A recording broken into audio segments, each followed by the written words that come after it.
So here we have the Hyundai Tucson automatic on a 66 plate. I'm going to start off by showing you around the outside of the car, and then we'll hop in and run through some controls on the inside. But from the outside you can see it's a 5-door car with alloy wheels. Let's start off inside the boot and then work our way around the rest of the car from there.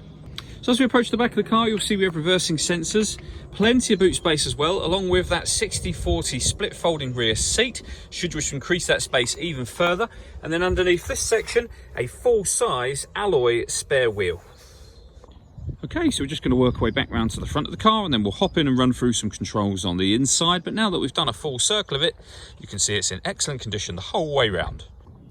Just briefly before we climb in, I think it's well worth seeing the interior from this exterior point of view. There's plenty to run through on the dashboard, so let's hop in and we'll do that right now. Okay, so now that we're inside the car, we're going to start with the dials. On the left hand side we have the rev counter, and on the right hand side the speedometer and fuel gauge. In the middle you can see the total miles for the car, which are 18,606. The information displayed above that can be changed using buttons on the steering wheel. So at the moment you can see there's a digital readout for the speedometer being displayed there. But you can change that information for various different bits of trip computer info.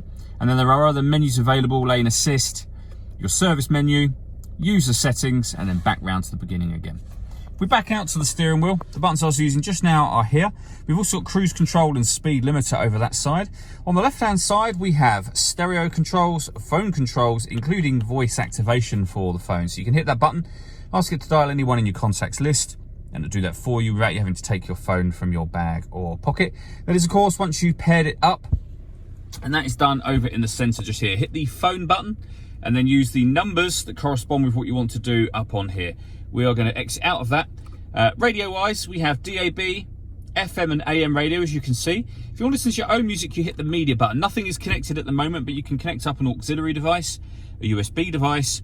You can also stream your music wirelessly via Bluetooth audio as well. So plenty of ways to listen to your music in this car. Working our way down, we have dual zone climate control. So you can adjust the driver and passenger temperatures, the fan speed up and down. You can determine where you'd like the air to be distributed. When you're happy with those settings, that button turns the air conditioning on and off again, of course, or hit auto, and the car will maintain those temperatures for you by taking control of everything else.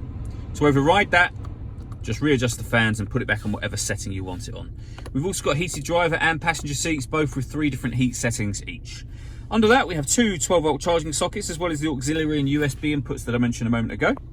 The gear lever for the fully automatic gearbox, and then these buttons just here. So this one turns off the parking sensors. This turns off the stop and start. This car is designed to cut out when it's stationary in traffic to save you fuel. You can turn that system off. The button above that will turn off or on the downhill brake control. So if I give that button a push and show you up on here, there's a green symbol to the right hand side. That's to let you know that you've turned downhill brake control on. You can, the next button turns on the drive mode. So you can see it now says sport within that rev counter section. We've turned the car into sport mode. So the steering will be firmer and the gears will rev higher, and you can turn both of those off by pushing those buttons again. All that leaves me to say is thank you for taking the time to watch this video. If you'd like to come and see the car in person and have a test drive, please feel free to call any of our MJA sites. We'd love to hear from you soon.